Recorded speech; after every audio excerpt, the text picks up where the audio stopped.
Welcome to Passive Investors Playbook. I'm your host, Charlie Hardage. In each episode, we'll sit down with successful people that turn to real estate to build and grow their wealth. We do a deep dive into why they chose real estate and what makes it so attractive to them. We explore why people in their industry could also benefit from passively investing in real estate. Whether you're a beginner or an experienced investor, a doctor or a professional athlete, love your job or hate your job, our show is here to help you build a profitable real estate portfolio while maximizing your free time and minimizing stress. So sit back, relax, and get ready to learn from some of the best in the business. Welcome to Passive Investors Playbook.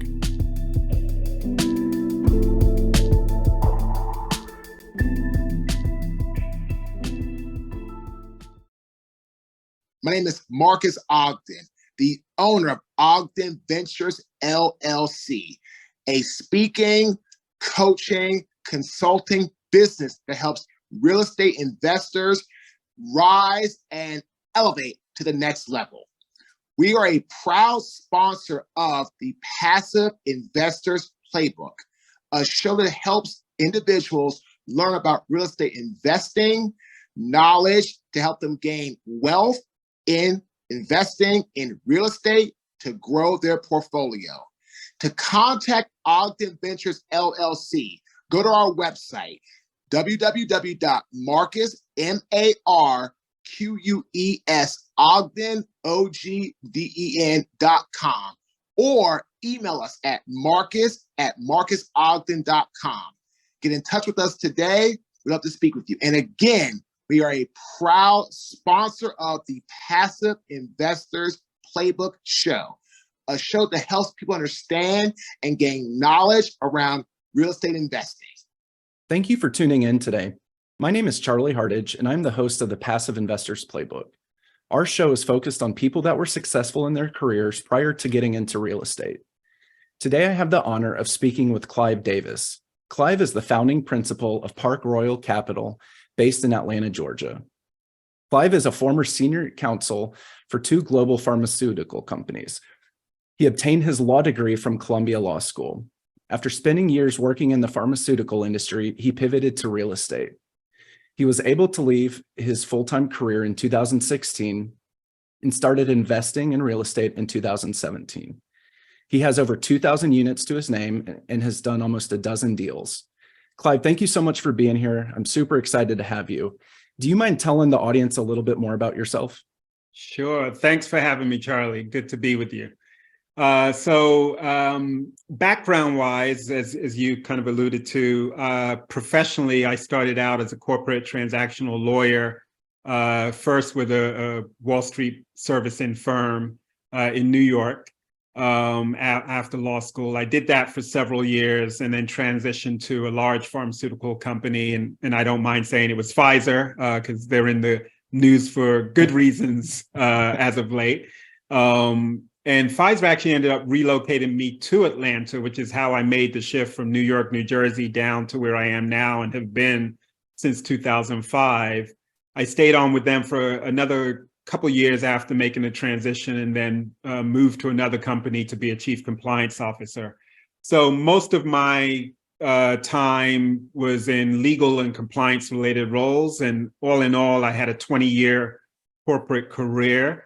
And as you mentioned earlier, at the end of 2016 is when I basically decided to take a leap of faith and pursue the path that I'm on now and really leave behind a corporate career and the W-2 with it. And, just basically take a leap of faith and see if I could, have fun and make a living and hopefully build generational wealth in this space of real estate. I wasn't new to real estate because I had been investing in real estate throughout the entirety of those 20 corporate years. I usually had a rental unit or two throughout that period of time. My first real estate investment was made back in 1999. I was living in New York City. I bought a duplex down in Cape Coral, Florida, which is Southwest Florida. And that was my very first investment.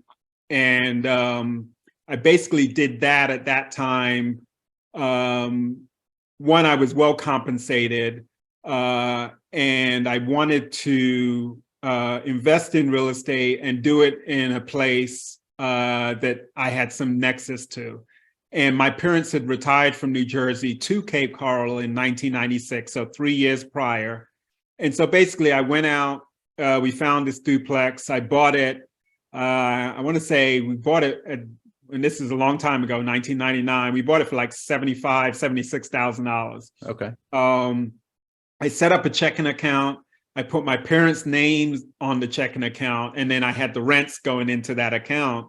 And it turned out to be, we used the account basically as, this is my way of subsidizing you, mom and dad, in retirement. You know, you'll have some independence. If you need something, you don't need to ask me, just go get it from your account, was the way that we basically had it operate in.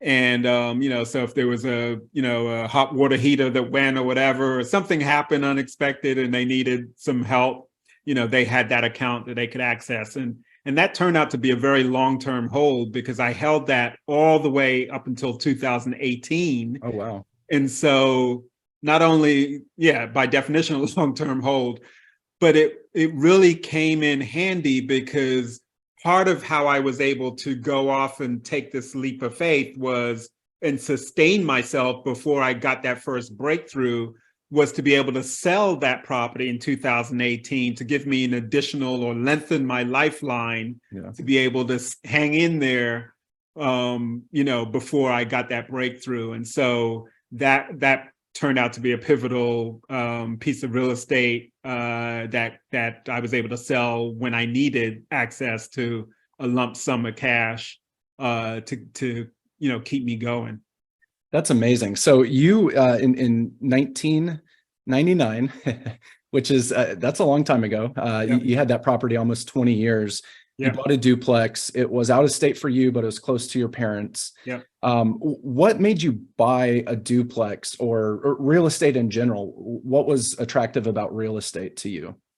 So one, there was there was a prevalence of duplexes, triplexes, and fourplexes, which isn't common everywhere. Right. So I don't recall, I grew up primarily in New Jersey. I don't recall duplexes, triplexes, and quads being a thing, but I wasn't necessarily paying as much attention. Right.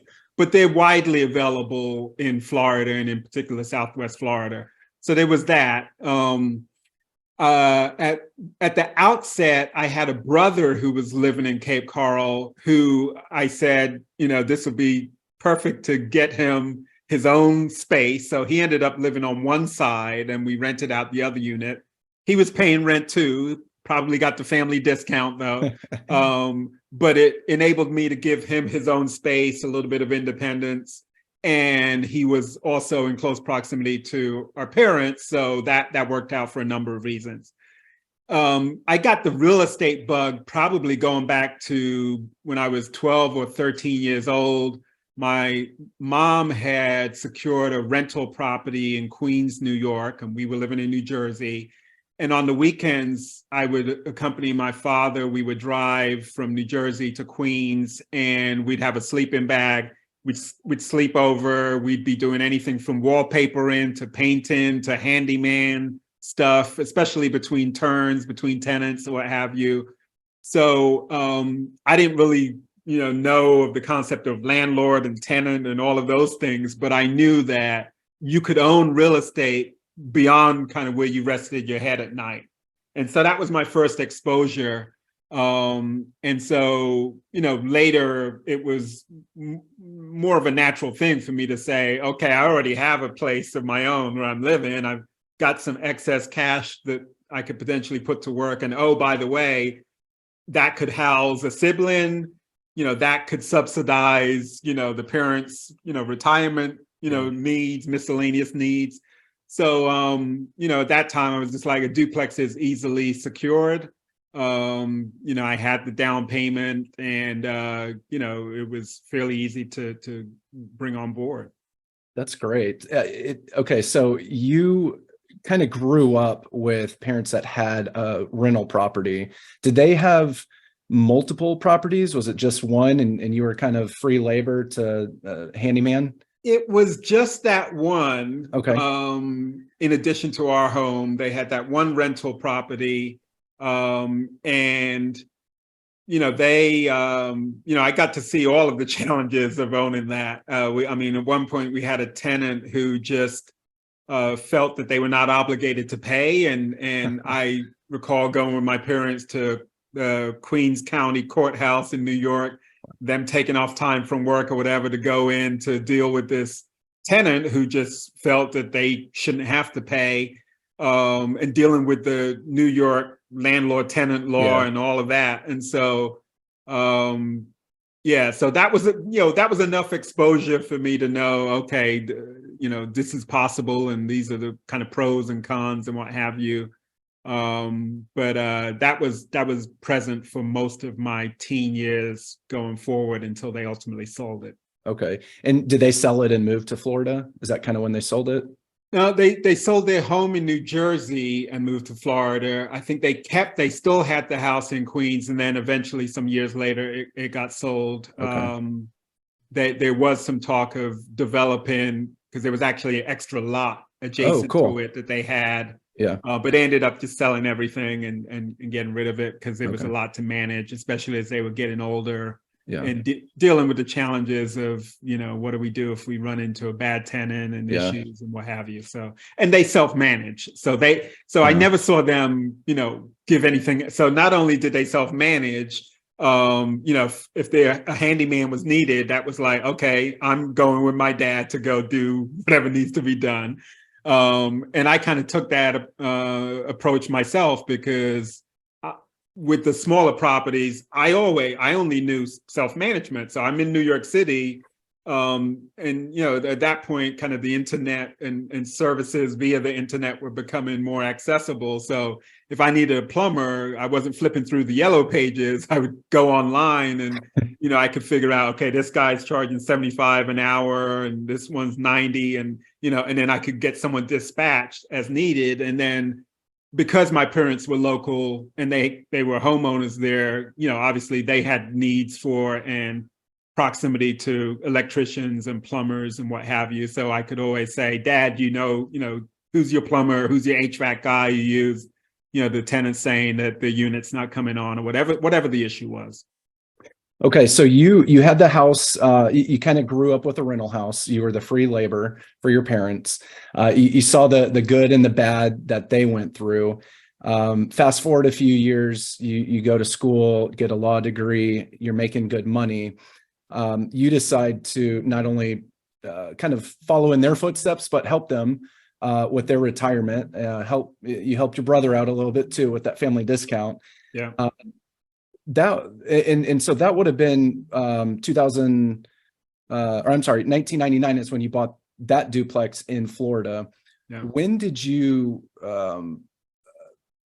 just think, hey, this is not what I want to do. I don't want to be a landlord. I don't want to be a landlord / handyman. When did you kind of have that mindset change of there's got to be something better out there?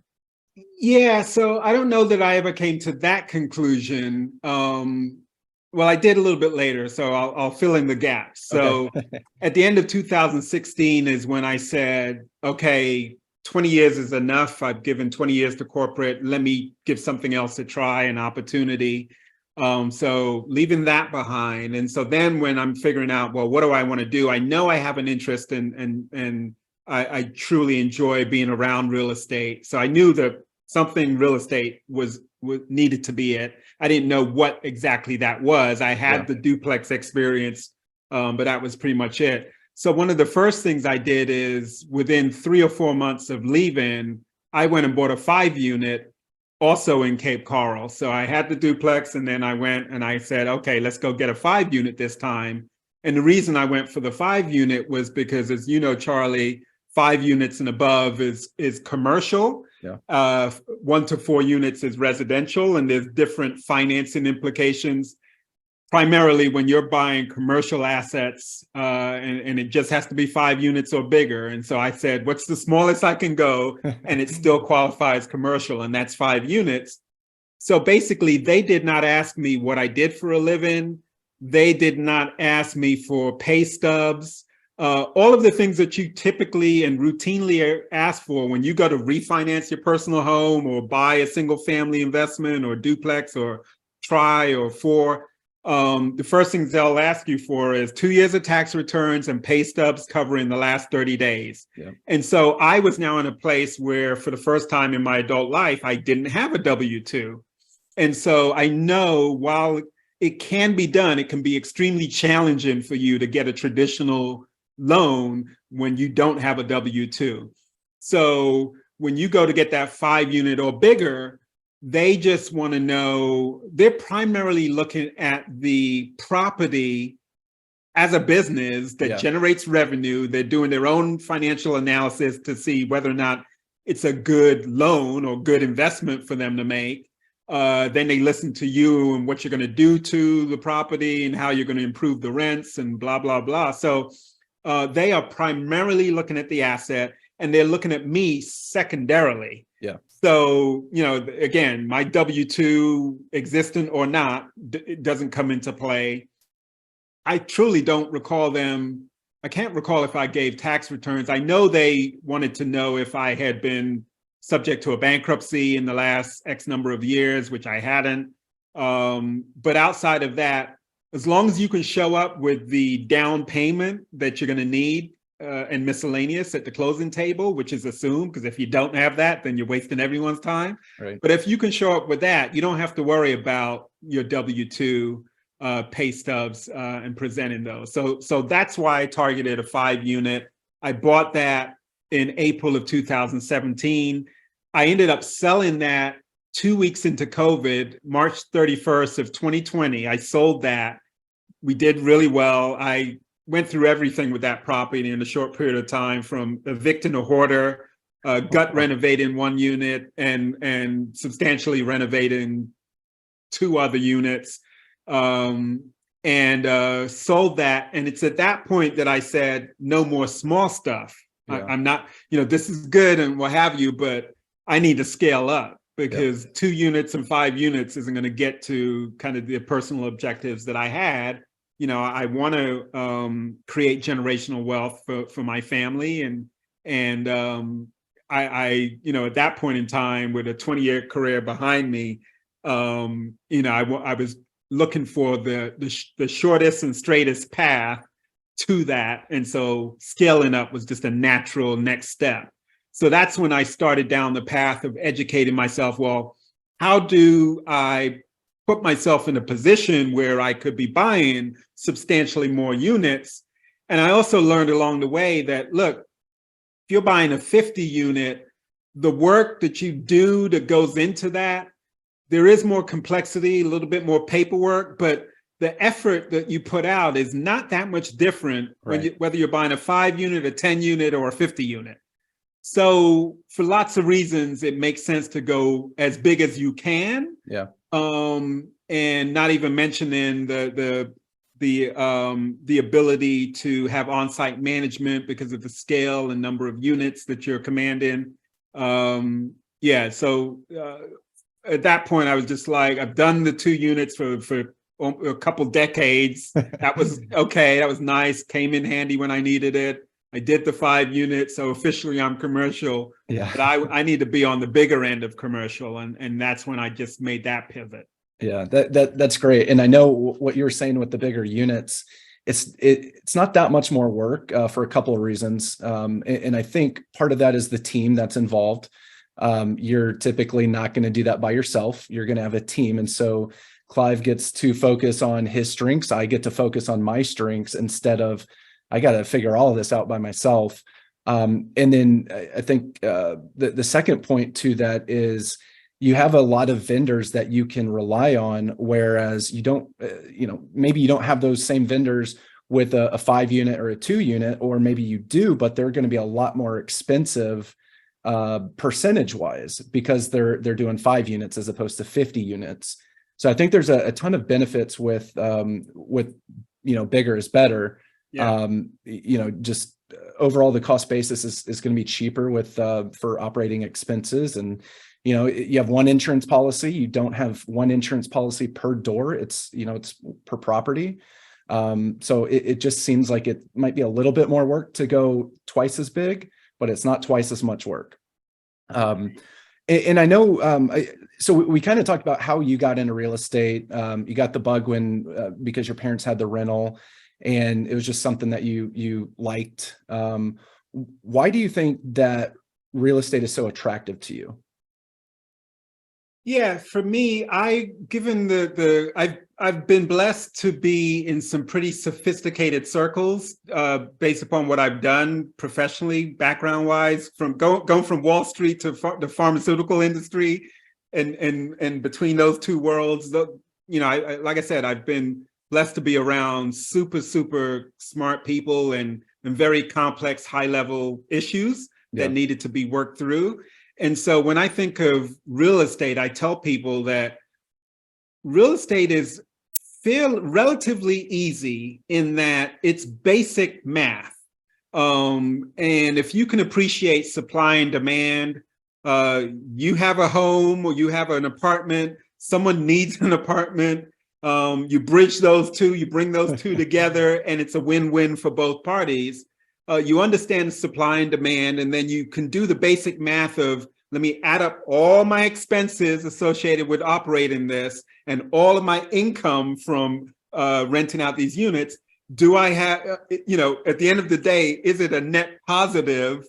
And then, how big is that positive, and what can I do with the positive things that I derive from that excess, if you will? So it's you don't need to be you don't need to have a master's in finance or an MBA to do what is basically just, a simple calculator will do for you. Yeah. You can get as sophisticated as you want with spreadsheets or what have you, but at the end of the day, those are just fancy calculators.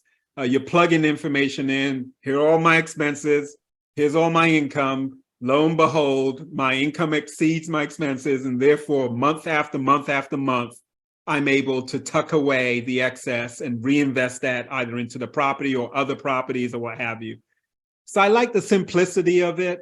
I like the fact that we, in our business, Charlie, we are providing a need that this country has not been able to step up and deliver to the people who need it. Yep. So we know that there's a super big disparity and imbalance between the number of homes that are needed and are in demand versus what we've supplied either publicly or privately. Yeah. And so we're stepping up as private entrepreneurs and business people, and we're providing something that's really needed and is very tangible, and it's not hard to explain what we do. Right. People need somewhere to live, and we give them a place to live, and hopefully, we're improving the conditions of where they live, and we're giving them a safe place to live and a clean place, with amenities that make their experience more enjoyable.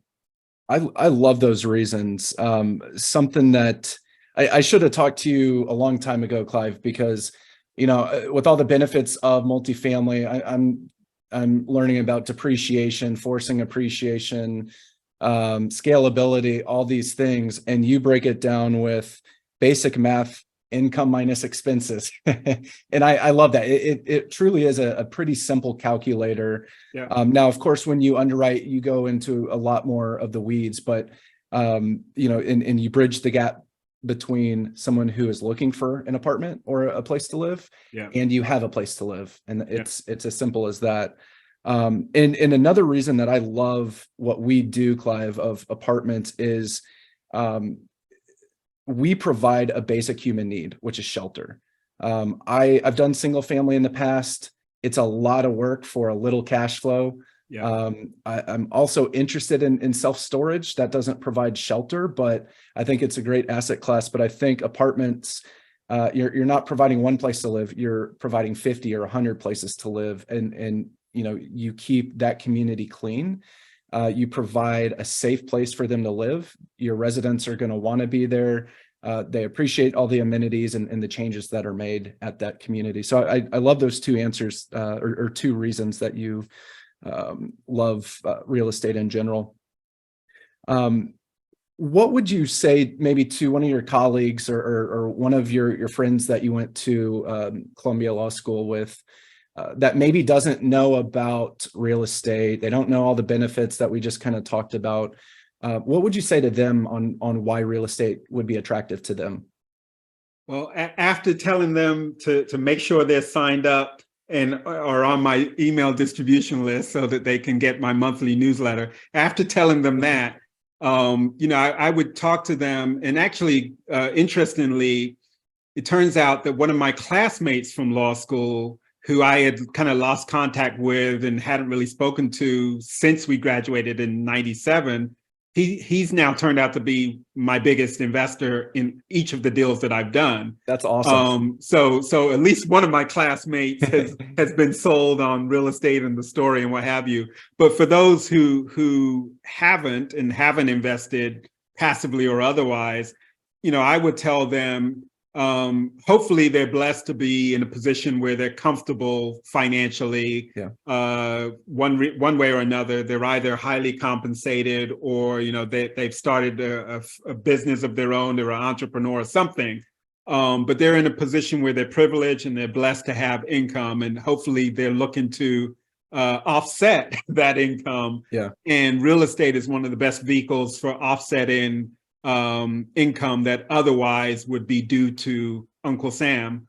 And depending on your situation, it can be more or less favorable. And even when it's not as favorable, it can be not as favorable in a given year, but in a subsequent year, when you do have maybe a sale of an asset that you need to offset because you've got capital gains due, you carry forward those losses that are very beneficial to you into the year and time when it's most beneficial to you. So I would tell them about that piece. I would certainly talk to them about diversification, because they, like I was for 20 years, they probably were maxing out their 401ks, being matched by their employer, and they were probably being told by the financial advisor, put 60% here, 30% here, and 10% here.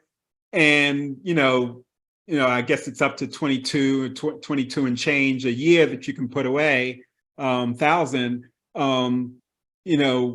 That's very easy for them to have maxed out. And so, what I would say to them is, what else are you doing? If you want to be comfortable in retirement. I just, there was something on CNBC and some other outlets. It was a survey that said, people, I think 70% of the people who responded to, is a Bloomberg survey actually, 70% of the people who responded to the survey said that they felt that they needed between 3 million and 5 million in retirement in order to live comfortably in retirement and not have to worry about going back to work or whatever the case may be. So if you're not on pace to have 3 to 5 million just outright sitting there when it's time for you to retire, you got to figure out, well, what am I doing above this 22,000 plus a year that is going to supercharge my retirement savings to give me a better shot of getting there? And for them, everyone's is going to be different. They may say, hey, Clive, well, mine's 5 to 10 million. And, it's not 3 to 5, it's 5 to 7 or 5 to 10, depending on, their situation. And so whatever the answer is, there's a good chance that your 401k, even if you're maxing it out, is not going to get you there. So you got to think about, what else am I doing? And you've also got to think about diversification, because if 100% or near 100% of your investments directly or indirectly are in the stock market, and you've been paying attention to what's happened to the stock market, not just over the last few years, and obviously it's been down, but you may be unfortunate enough to be retiring at a period where we are down, like 2008, or some other sharp downturns, where it's going to be 2 or 3 or 4 years before we kind of emerge from that. And if you find yourself retiring in that window, that's the worst time for you to be realizing, selling your stocks and what have you. And so you want to be as diversified as you can. So I'm not saying don't do stocks and bonds, but real estate serves as a really good supplement or complement in a holistic real estate investment portfolio. Yeah, and I actually want to talk about something that we talked about before we started recording about your first passive investments. Will you let the audience know kind of, and I'm speaking for you, maybe you didn't have the cash, maybe you did, but you actually, was it your 401k or your IRA that you used to invest? Yeah, so I had by the time I left, I had two legacy 401ks. And so when you leave, you have the option, leave it where it is, do nothing. And it just keeps riding it out where it is. You can move it into a generic IRA or retirement account with the likes of Fidelity or Schwab or what have you, well-known names. Or you can roll it to a new employer if that's, your situation. My situation was there was no new employer. I knew and was betting heavily based upon the move that I just made. I was betting heavily on commercial real estate. So I was like, wow. I attended some conference. I learned about self-directed IRAs, which I had not in all my 20 years, regardless of how sophisticated the circles were that I was in. I had just not heard about self-directed IRAs and the power of them. And I attended some conference and someone had 20 minutes on the stage and they talked about, oh yeah, you can take your 401k from your former employer, roll it into this thing, which is effectively just an IRA by a different name. Yep. You can roll it into a self-directed IRA, and with only the exception of like two things that you can't invest in, there's a whole world of things that you can invest in that likely you had no idea or access to via your employer-related 401k. So you go from invest in one of these 12 baskets to thousands of baskets that you can invest in and thousands of opportunities that you can invest in. And so for me, I knew I was betting heavily on CRE, commercial real estate. And so that was a natural home for me to make my investments. And I want to say, I think I've heard 60 to 70% of the trillions of dollars that sit in self-directed IRAs is being invested in commercial real estate. So, and then there's, 30 to 40% that is being invested in all kinds of other things. I've heard of thoroughbred horse sperm being something that you can invest, just crazy things. This is a family show, Clive. Yes. I'll let you edit that out. So the point is you have a wide array of options that you can invest into. And all of that helps you to diversify whatever you do have remaining in the stock and bond market. That's awesome. I wanted to call that out because I didn't know about that until 3-4 years ago. I've rolled over some of my 401ks to IRAs. They're, I'm paying Fidelity or whoever it is, couple percent. And, right now, recently they haven't been doing well. Before that, they did okay. But being able to roll that over into commercial real estate or thoroughbreds or whatever you want to do, there's a lot more options than And it's interesting because I think a lot of these big banks and big financial institutions, they don't want you to know that. So they're not going to market that because they don't do that. But there are several, I'm going to call them well-known, but there's several organizations that you or I could put listeners in touch with to explore that a little more. And towards the end of the show, we'll give out your information. I highly encourage people to reach out to Clive if they have questions about a 401k or self-directed 401k, IRA, all that. But something that you did bring up, and we kind of jumped over that when we were talking about your newsletter. I get your newsletter. I think it's monthly. I know you're an avid runner, and so I kind of skipped that part because I don't like any physical activity. But do you want to maybe talk about like a high level what you do with that newsletter? Yeah, it's the newsletter really is a way, and it is monthly, and I it's a way for me to remain connected with the broader real estate community. So you go to enough conferences. We're part of a mentoring program. You meet hundreds and thousands of people. And so, especially during COVID, but even after COVID, there may be people that you're not seeing on a regular basis. You're not get in on the phone or get into a Zoom with on a regular basis. And so for me, I'm on many mailing lists to receive newsletters from colleagues within the industry. And so my newsletter is my contribution, which is probably skewed towards kind of my area of focus. The Atlanta MSA is primarily where I target, although I'm invested across the country. But for the things that I'm actively involved in and looking to do and spearhead, I'm primarily focused on Atlanta.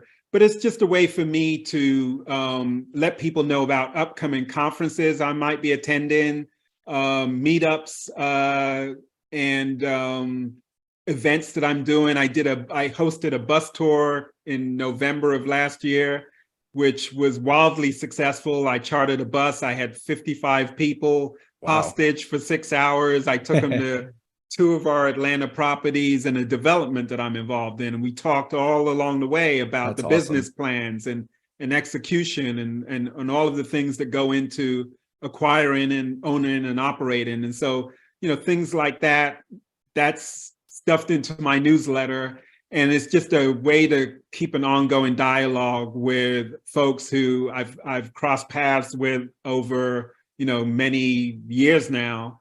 And hopefully I'm adding value to folks who have an interest into multifamily.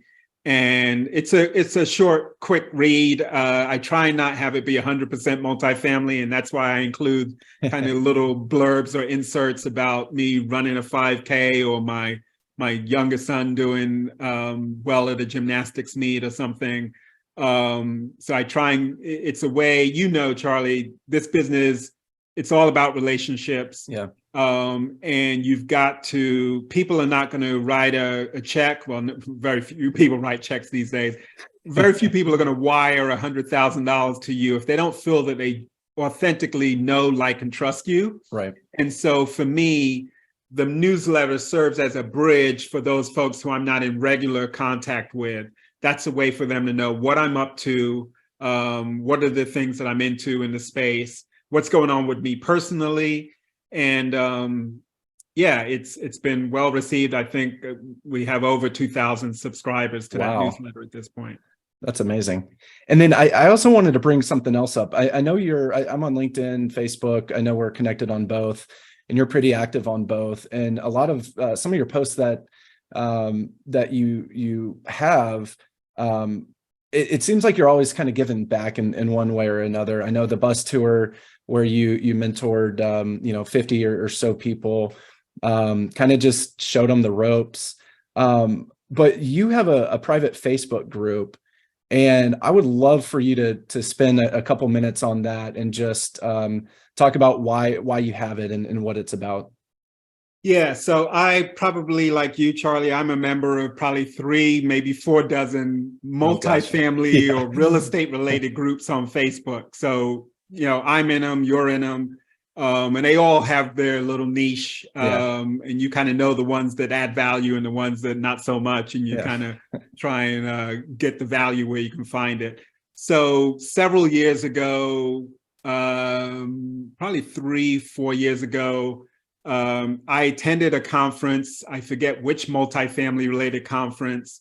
And what's often the case is there aren't a lot of folks who look like me at many of these conferences that I attend. And so at this particular one, I connected with probably a half a dozen attendees, African-American attendees at this multifamily conference.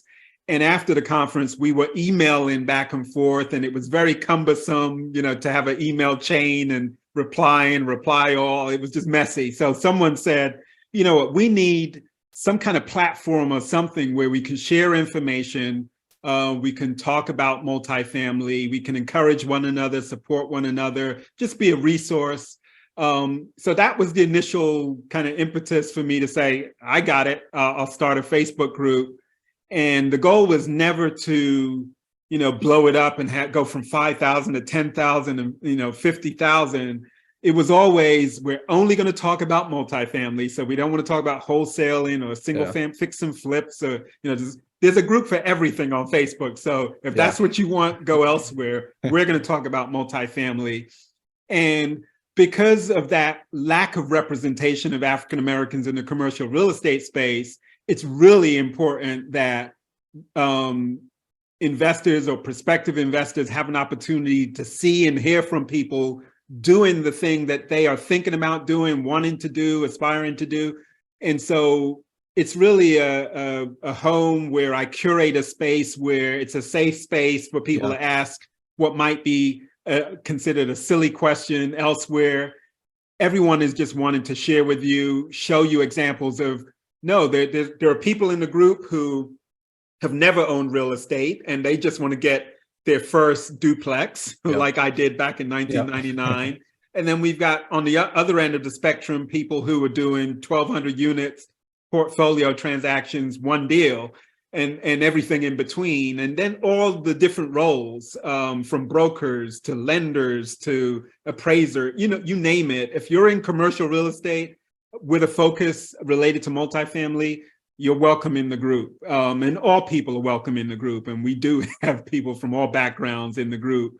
But there's a clear understanding that this was started because of that underrepresentation and a real need to focus in on how we can be successful and some of the unique challenges and opportunities that we might have. So that's what it is. Right now, I think the group is around 1,400 of us. And it's a great connector of people, because if you tell me you're in DFW, for example, I can be like, oh, we've got 20 members who are in that area, connect with them or connect with so-and-so specifically. So it's just an additional resource above and beyond all of the other groups that we're in that have their kind of unique selling proposition. That's amazing. I know creating a safe space, everyone, says they want to do that, but I think it's very rare where if I'm brand new to the group, I'm not going to raise my hand because I don't want to get made fun of, or I don't want someone to say that's stupid. So I'll just be quiet.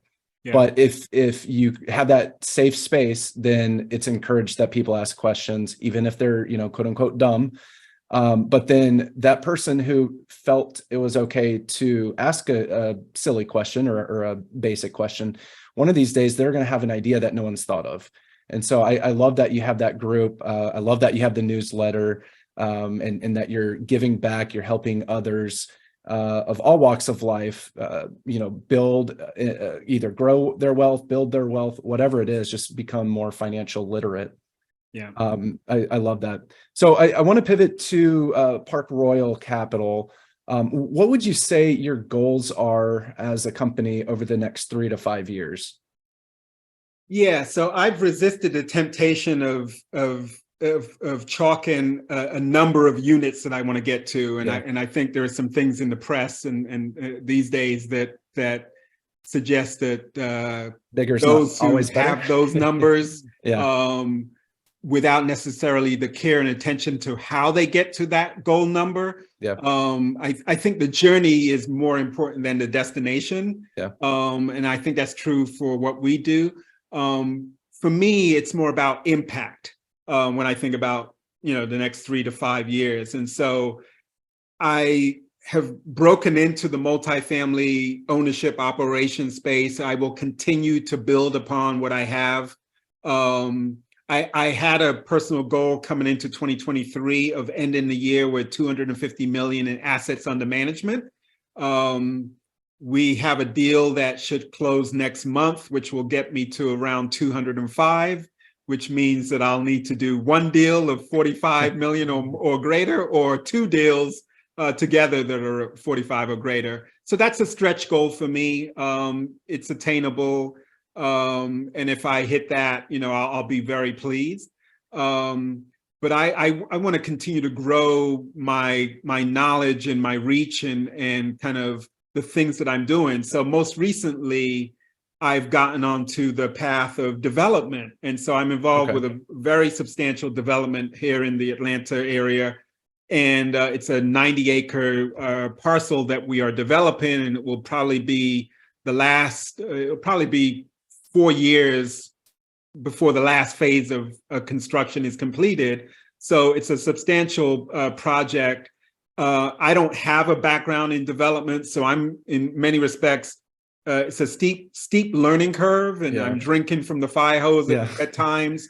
But it's an area that I always knew it was a natural evolution to go from just going and buying an existing apartment community to building an apartment community and retail and other kind of supporting cast of amenities. So that's very exciting. So I want to continue to develop as well as acquire, own, and operate existing.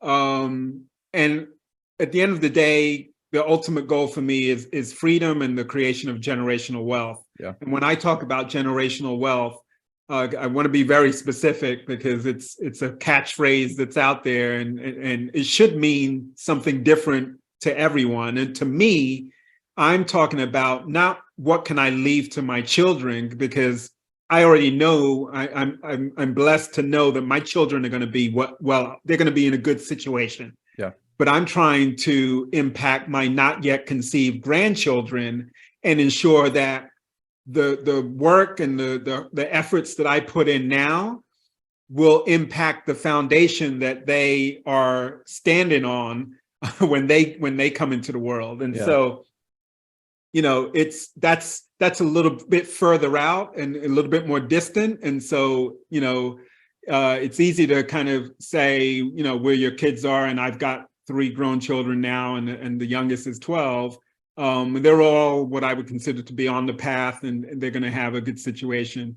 But I want to impact the grandchildren that aren't even yet conceived and ensure that it won't just be one generation, they blow it, and then, we're starting all over, a few decades down the line. I want to put in place something that each subsequent generation that comes has an opportunity to build upon that foundation. And once you're in that place, then for me, it's all about impact. Yeah. How can I positively impact beyond my family? How can I positively impact the community, the communities that are important to me, the underrepresented, the underserved? How can I share the knowledge and information that I know and spread that to others who might not have gotten exposure to it? And so impact is really what it's about for me. I love that. Are you going to continue the bus tours, or was that kind of a one-off situation? Due to demand, I'm going to repeat it. So I'm trying to land on a date now that makes sense. And so initially it was going to be the spring. It looks like it may be post-graduation season, which is next month. And so, it's hectic during that window. So it could very well be the beginning of June. But again, if you're subscribed to my newsletter, if you're on my email distribution list, and while most of the people will be local to Atlanta, the last time we did it, we had people who I scheduled it so that they could attend MFIN, which was here in Atlanta. And then the next day I had the bus tour. So for those people who flew in from wherever they flew into from out of state, I just told them, look, book your flight for later in the evening on Sunday, which will enable you to participate in this. And so, and all folks are welcome. Okay, that was my next question. Obviously, if they're with your newsletter, you have some type of relation with them. How do they get a ticket? Do they just reach out to you? Yeah. So once we relaunch it, it will be on Eventbrite. I will tell folks that I did not even get to publish it on Eventbrite. I set it up on Eventbrite. I first sent it to kind of just a closer knit set of people before I published it. And I said, okay, let me give these people a shot. And then the other, whatever number of seats I'd make available publicly, but I didn't even get that opportunity because it sold out.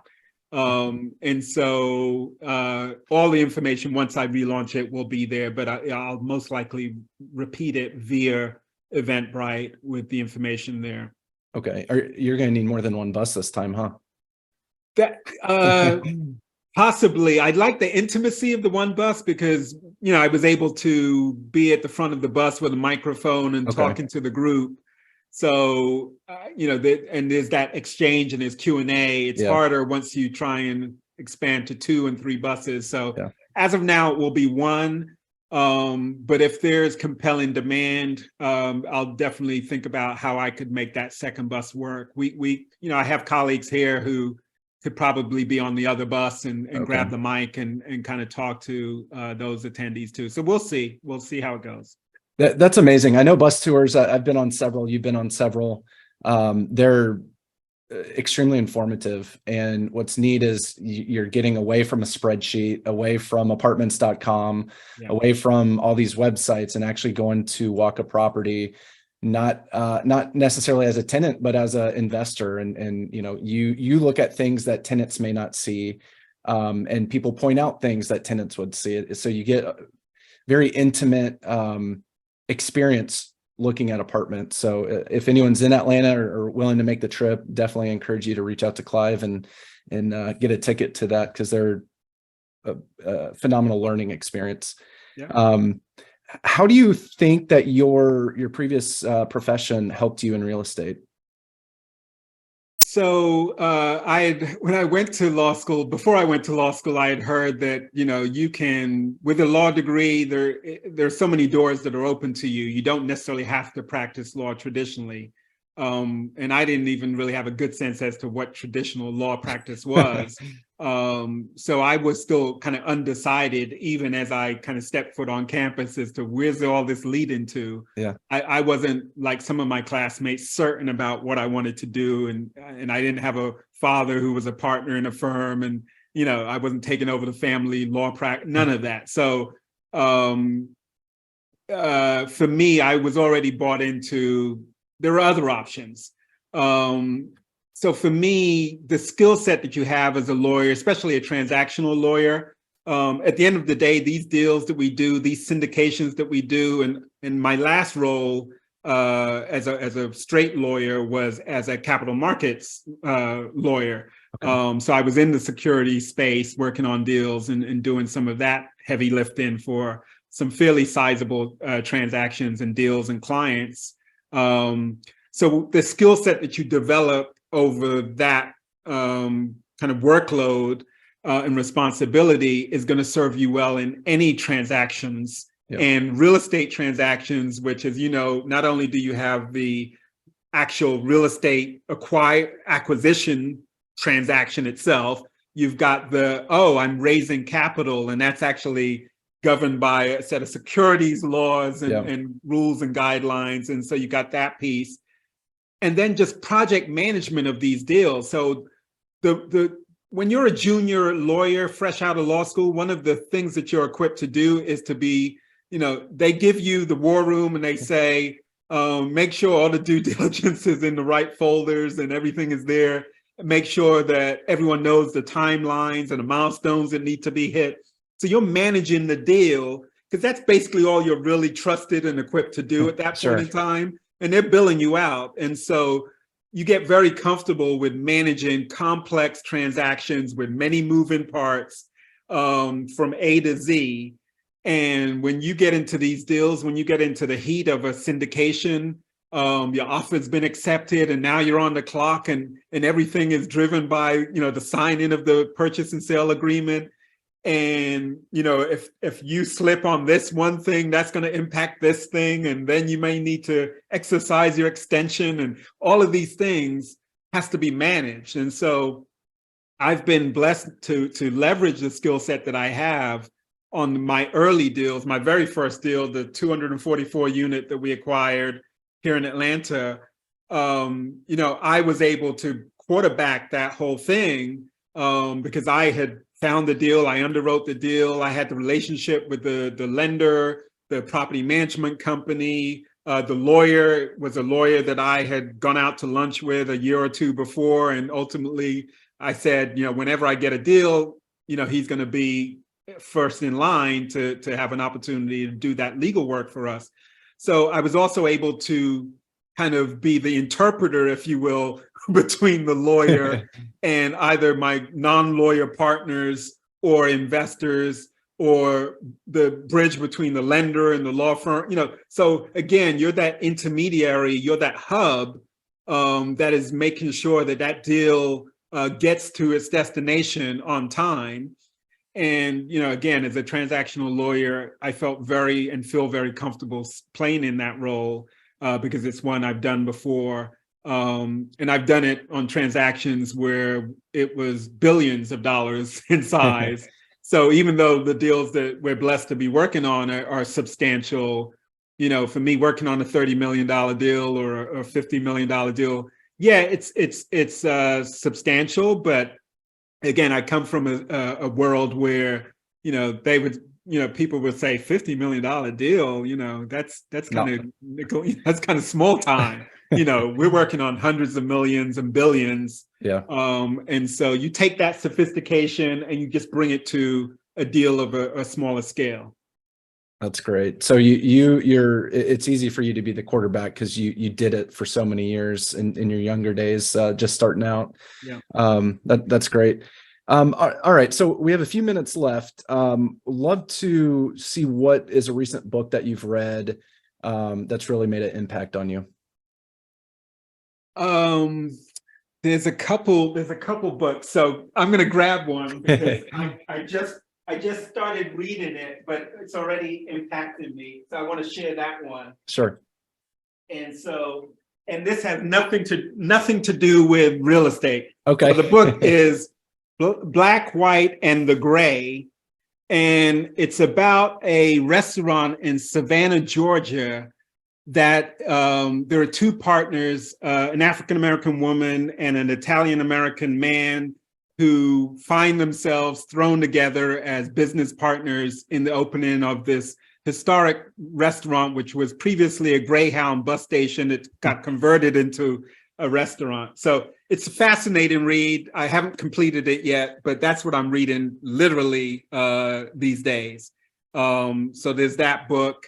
And then the other book that's meaningful to me, and I credit as being the first book I read cover to cover, was I Know Why a Caged Bird Sings by Maya Angelou. That just, again, literally, it was the first book I read cover to cover. I've got lots of books that I get a few chapters in and then they get added to my bedside table and maybe I come back to them, maybe I don't. Yeah, that book is special to me even to this day. Very cool. How can people reach you? Yeah, so I'm on LinkedIn, I'm on Facebook, I'm on Instagram, but the best way to get a hold of me is to go directly to my website, which is parkroyalcapital.com. You go there, you're going to learn more about me, see more about me. You have an opportunity to book a call with me or Zoom with me. You can also sign up for that newsletter that I mentioned and we talked about earlier, and that gets you added to my email distribution list. And then there's some information about deals that I've done. I've got to get around to updating it because it's not up to date because I've gone on to do subsequent deals and transactions since the ones that are featured there. But it's a good, it provides great insight into who I am and what I'm doing. Okay.